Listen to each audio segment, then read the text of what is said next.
नमस्कार, मनी गुरु की इस खास पेशकश में आप सभी का स्वागत है। मैं हूं स्वाति राणा। नए साल में निवेश के मौके तलाश रहे हैं और कहां पर निवेश कर सकते हैं ये सोच रहे हैं, तो हम आज आपको इस शो में बताएंगे कि आप किस सेक्टर में निवेश से मुनाफा कमा सकते हैं। और खास तौर पर लार्ज कैप सेगमेंट की आज हम चर्चा करने वाले हैं। क्या खास होने वाला है नए साल में बाजार का आउटलुक जानने के लिए और कहां पर आप कमाई के मौके तलाश सकते हैं, इस पर पूरी चर्चा करने के लिए हमारे साथ आज हैं खास मेहमान। सबसे पहले परिचय हम करा देते हैं Sohini Andani, fund manager equity SBI mutual fund. Sohini, आपका बहुत स्वागत हम करते हैं आज मनी गुरु की इस खास पेशकश में। जिससे पहले हम चर्चा की शुरुआत करें सोहिनी के साथ, आज के शो में क्या खास है, जरा सबसे पहले उस सुर्खियों पर एक नजर डाल लेते हैं। आज शो में हम खास तौर पर समझेंगे 2022 में किस सेक्टर पर रखें फोकस, नए साल में लार्ज कैप फंड में क्या रखें स्ट्रैटेजी, नए निवेशक के लिए क्या है निवेश मंत्र, साथ ही जानेंगे कौन से लार्ज और मिड कैप फंड में निवेश आप कर सकते हैं।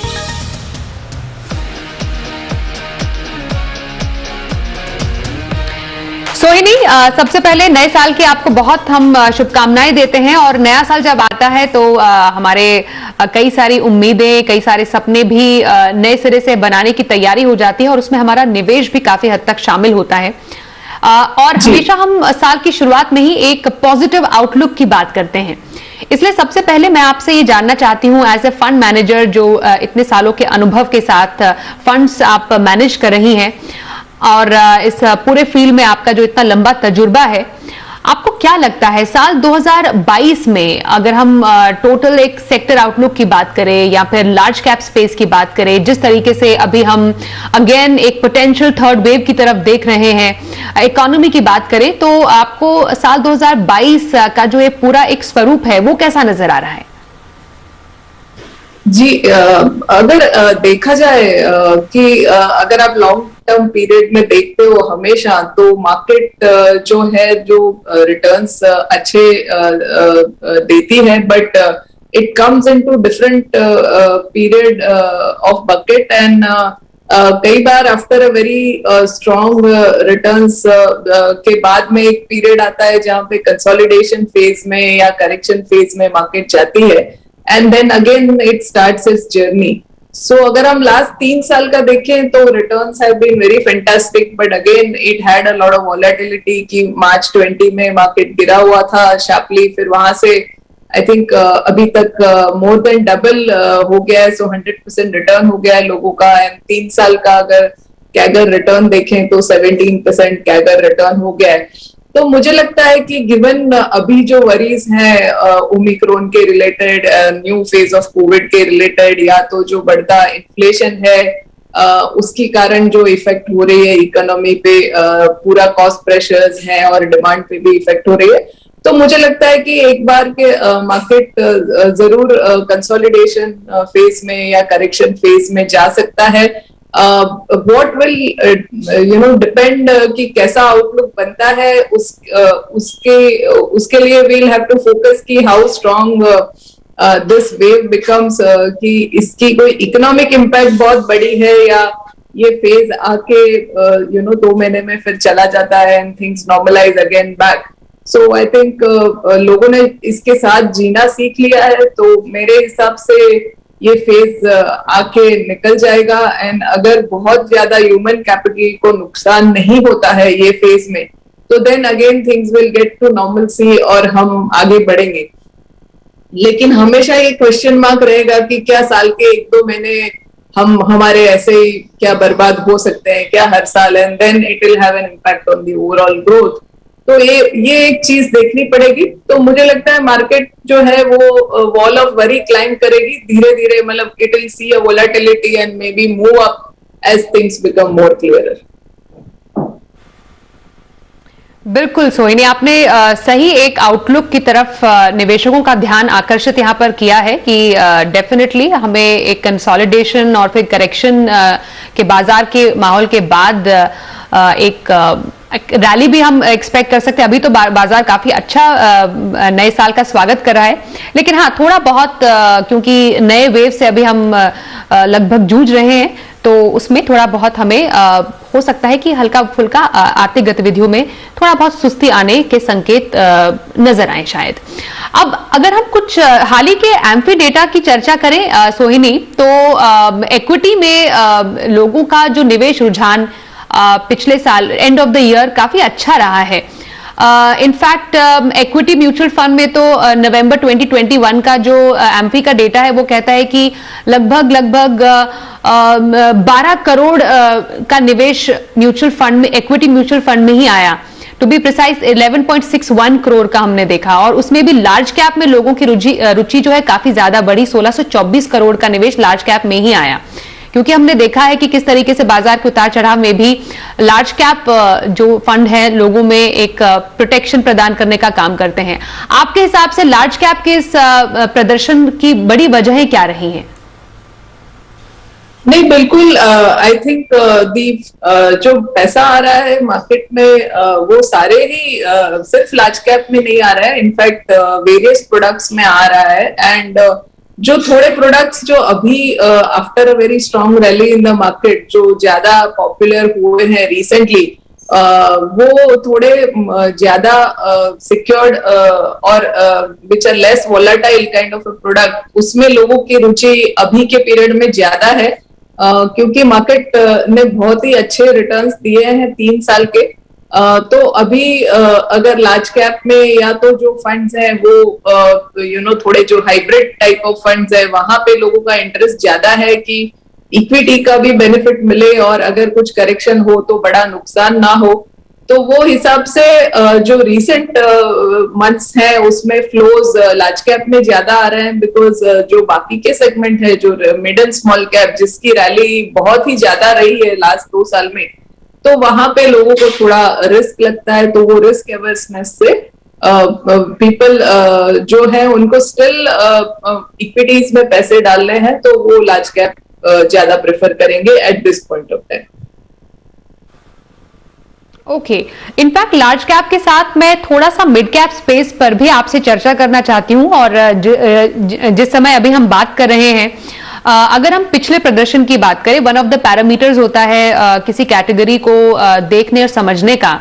तो लार्ज कैप और मिड कैप कैटेगरी में पिछले 1, 3 और 5 साल के जो रिटर्न रहे हैं, लार्ज कैप पे जैसे हमने पिछले 1 साल में अराउंड 27.5% तक का रिटर्न देखा। पिछले 3 साल में जैसा आपने भी जिक्र किया ऑलमोस्ट 18% तक का रिटर्न दिया, और ये पूरा कोविड टाइम था और अभी भी चल रहा है। इनफैक्ट वो शुरुआत हुई थी उस टाइम पर। 5 साल में 17% हमने देखा लार्ज कैप में इतना रिटर्न दिखाया। मिड कैप स्पेस में पिछले 1 साल में अराउंड 44% का हमने रिटर्न देखा। वही 3 साल में अराउंड 23.5% का था और 5 साल में अराउंड 18% का हमने देखा। तो मिड कैप स्पेस को लेकर भी यहाँ पर अभी निवेशकों को कुछ ज्यादा फोकस करने की जरूरत है इनफैक्ट नए साल में। नहीं, mid cap space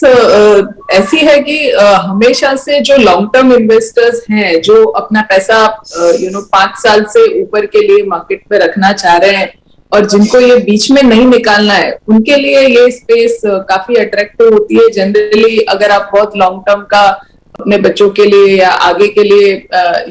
savings regularly करना चाहते हैं, तो because in long term mid caps में लार्ज कैप से कंपाउंडिंग ज्यादा होती है, अबाउट 1 or 2%, बट प्रोवाइडेड कि हम उसको लंबे समय तक पकड़ के रखें या बीच में चर्न ना करें। तो इसीलिए अगर बीच बीच में जनरली ऐसा होता है कि 3-4 साल बहुत स्ट्रॉन्ग रिटर्न आने के बाद मिड कैप स्पेस में थोड़ा कंसोलिडेशन आता है for 1 or 2 years and then again it moves up and all that, because generally ये जो कंपनियां होती है वो रिलेटिवली छोटी कंपनियां होती हैं, तो जिनके परफॉर्मेंस में भी इकोनॉमी के परफॉर्मेंस के साथ में वोलेटिलिटी जुड़ी हुई रहती है।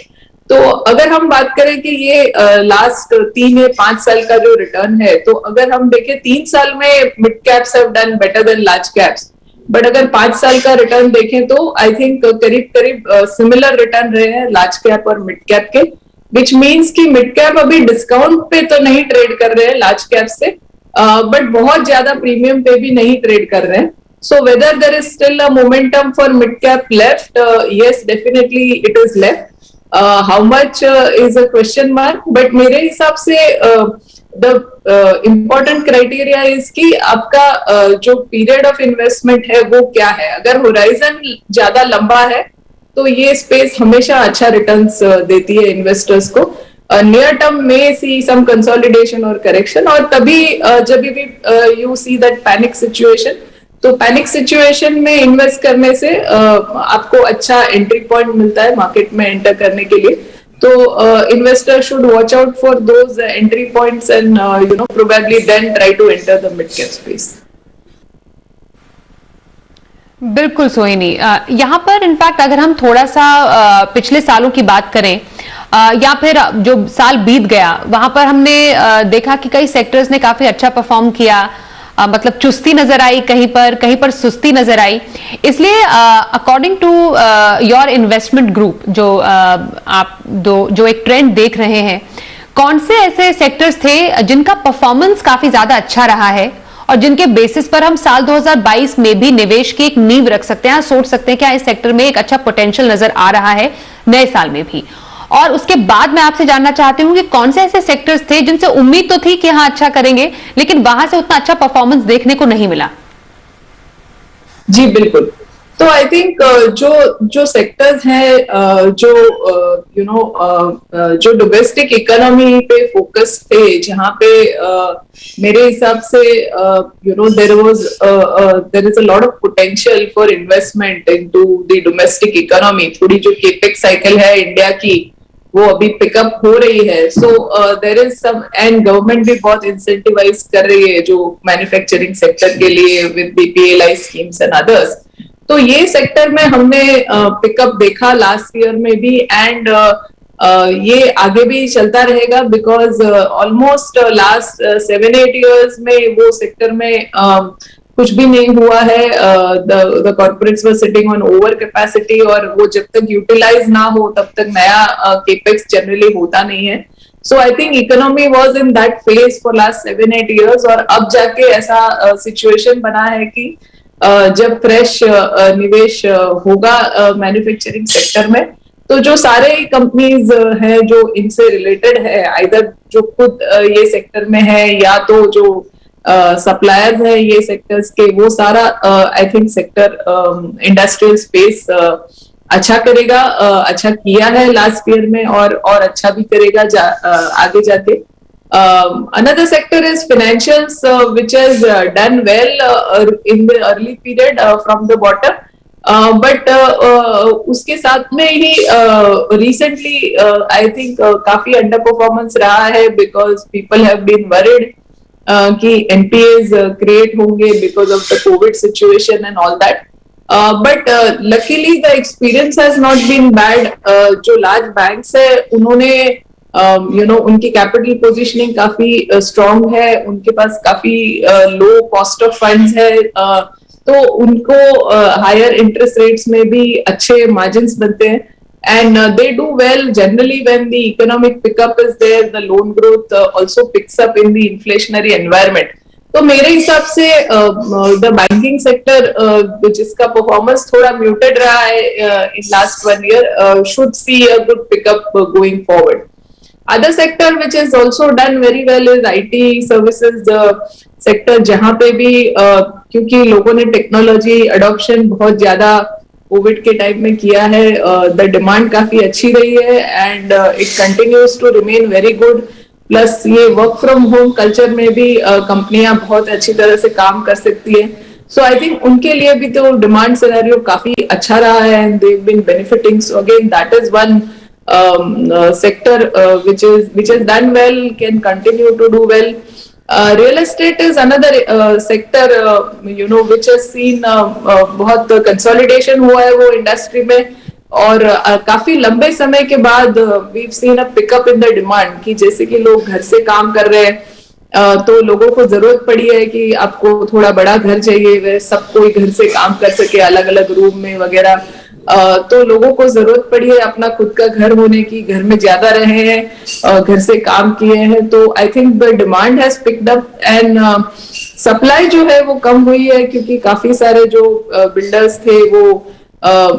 लॉस किए हैं या आउट ऑफ बिजनेस गए हैं। तो मेरे हिसाब से again that sector is likely to see very good growth in the next 5 to 7 years. Okay, तो ये तो सेक्टर्स है जिसमें एक हम निवेश के मौके तलाश सकते हैं, जो कि अच्छा करने की संभावना जिनकी है, लेकिन कहां पर एक अंडर परफॉर्मेंस देखने को मिली? परफॉर्मेंस जैसे मैंने बताया कि फाइनेंशियल्स में थोड़ा अंडर परफॉर्मेंस हमने देखा, फिर ऑटो है जो दूसरा सेगमेंट है जहां पे काफी अंडर परफॉर्मेंस लास्ट ईयर के दौरान आई हुई है, एंड क्योंकि बहुत सारे चैलेंजेस फेस किए हैं, डिमांड कम हो गई क्योंकि लोग मतलब बाहर जाना बंद कर दिए, तो I think demand was affected, उनकी कॉस्ट्स काफी बढ़ गई हैं, तो vehicle prices had to take up, so that was again affecting the affordability of vehicle, और उसकी वजह से भी डिमांड को इफेक्ट आ रहा है। और अभी जैसे है कि जब द डिमांड काफी स्ट्रांग है उसकी, बट सप्लाई साइड चैलेंजेस है कि पार्ट्स नहीं मिल रहे हैं, तो manufacturers are not able to supply to the extent the demand is, तो काफी सारे चैलेंजेस रहे ये सेक्टर के, जो आगे जाते नेक्स्ट 2 क्वार्टर में दूर होते हुए दिखाई दे रहे हैं। अभी जो दिखाई दे रहा है वो कि डिमांड तो काफी स्ट्रांग है, बट सप्लायर सप्लाई नहीं कर पा रहे हैं, तो as and when the supply side condition improve, I think this sector should again see auto and auto ancillary sector should do very well in the next year, it looks like. जो गुजरे साल में I think यहाँ पर एक छोटे से break के लिए हम बिल्कुल सोहिनी, तो ये कौन से सेक्टर जहां पर सुस्ती, कहां पर चुस्ती नजर आई, लेकिन आने वाले साल में और भी हम काफी डेवलपमेंट्स देखेंगे। एक छोटे से ब्रेक के लिए रुकते हैं, ब्रेक के बाद नए निवेशक के लिए निवेश गाइड भी हम सोहिनी से जानेंगे। तुरंत लौटते हैं, देखते रहिए मनी गुरु।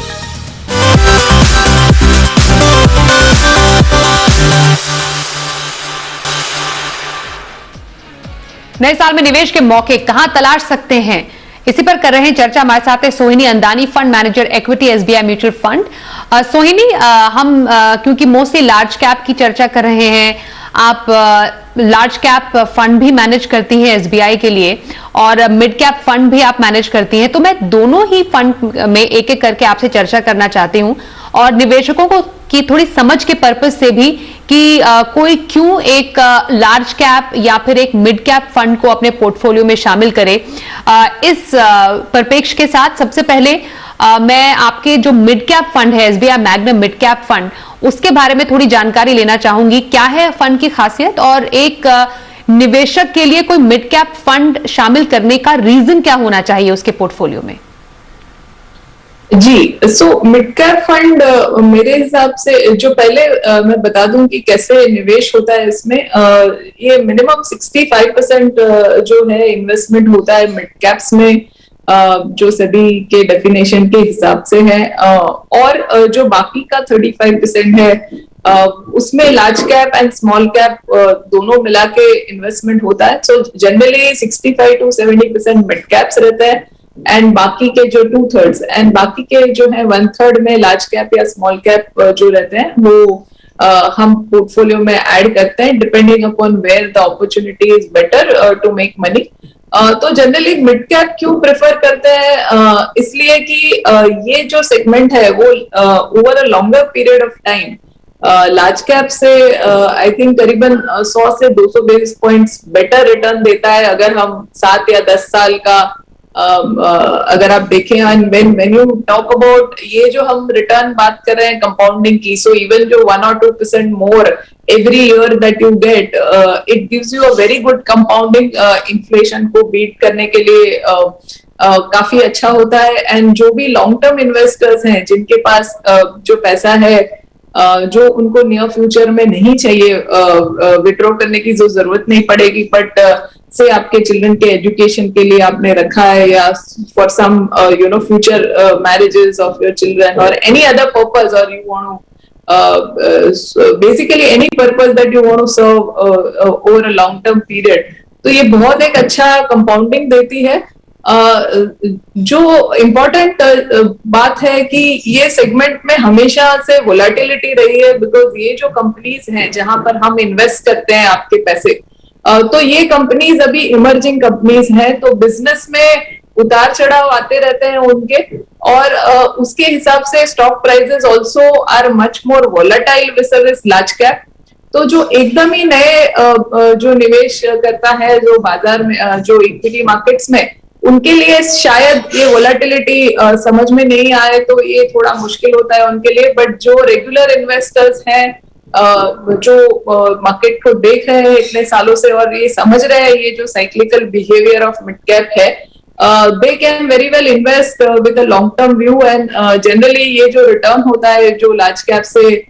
सुपीरियर होता है प्रोवाइडेड अगर लॉन्ग होराइजन में आप रहे तो आई थिंक उसके लिए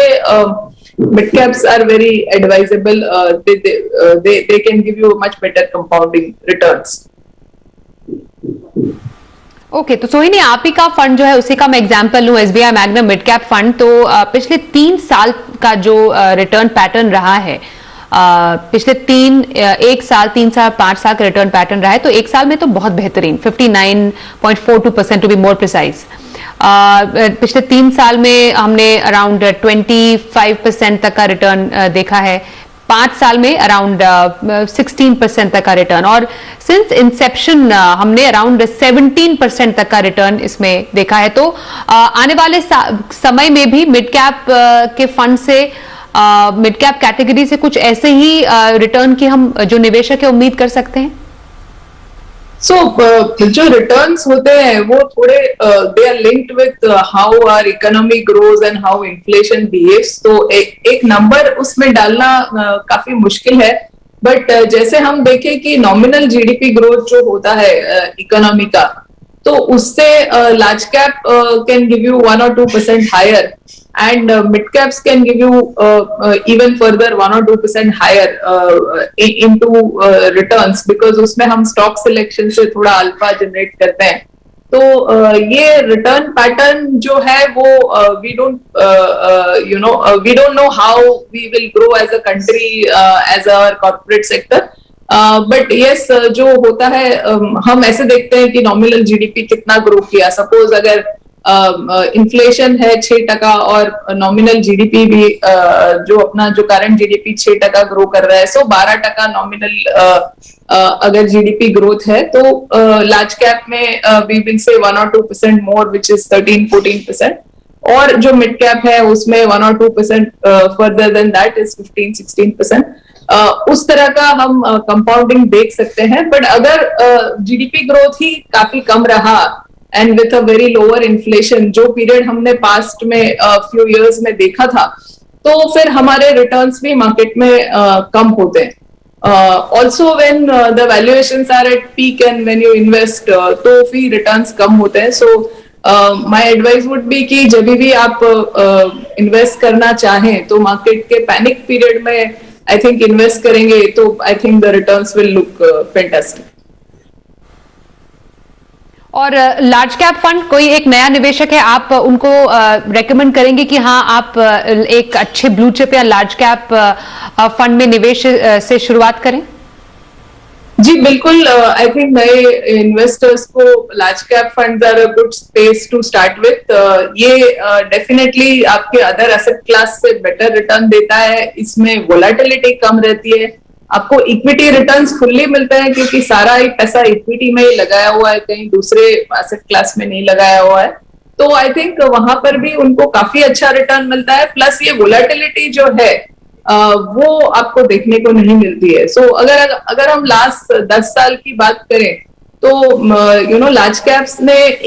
कुछ 1 या 2 साल में ही नेगेटिव रिटर्न दिए हैं, whereas in mid caps 3 to 4 years were such where there were negative returns। Overall compounding अगर आप देखें तो बहुत बड़ा फर्क नहीं मिलता, बट 1-2% का जो फर्क होता है। But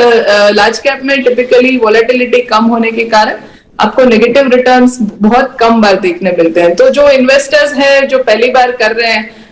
and they are worried कि उनका पैसा कहीं घट नहीं जाए या डूब नहीं जाए, तो मेरे हिसाब से they can start with the large cap funds and it is a good way to park a significant sum of your capital to beat inflation. बिल्कुल सोहिनी, और शो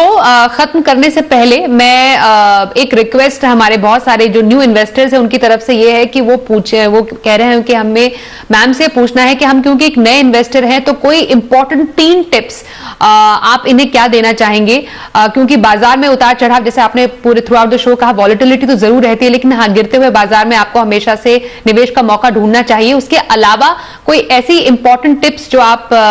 क्विक टिप्स जो आप देना चाहेंगे दर्शकों को? आई वुड से कि apart from जो आपने अभी मेंशन किया कि गिरते हुए बाजार में करना चाहिए, उसके अलावा जो दूसरी है कि जब भी इक्विटी में इन्वेस्ट करें तो मिनिमम इन्वेस्टमेंट होराइजन 5 साल का होना चाहिए। आप ऐसा नहीं सोच सकते कि मैं अभी डालूंगा 6 महीने में कितना पैसा बन जाएगा फिर मैं निकाल लूंगा। कभी कभार 6 महीने में भी बहुत अच्छा पैसा बनता है अगर आप बहुत लकी रहे तो, और आप निकाल पाते हैं, बट हमेशा ये हो ऐसा जरूरी नहीं है। तो जब भी आपके पास जो पैसा है जो आप दूसरे कामों के लिए आपको नहीं चाहिए फॉर नेक्स्ट 4-5 इयर्स, वही पैसा आप लगाएं कि आपको बीच में निकालने की जरूरत नहीं पड़े, तो आपके रिटर्न्स काफी अच्छे होंगे 4-5 साल के लिए। और वंस आपने जो लगाए हैं उसको बार बार आप चर्न ना करें, एक फंड से निकाल के या एक स्कीम से निकाल के या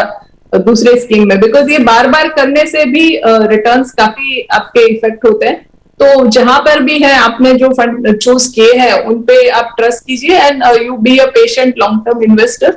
तो अच्छा कंपाउंडिंग रिटर्न्स देखने को मिलेगा। बिल्कुल, तो पेशेंस इज द की, मतलब आपको धैर्य रखना है अपने निवेश में। बहुत धन्यवाद आपका सोहिनी, आप हमारे साथ मनी गुरु की आज की इस खास पेशकश में शामिल हुई। आज के इस एपिसोड में बस इतना ही, रुकेंगे एक ब्रेक के लिए, बने रहिए हमारे साथ और देखते रहिए जी बिजनेस।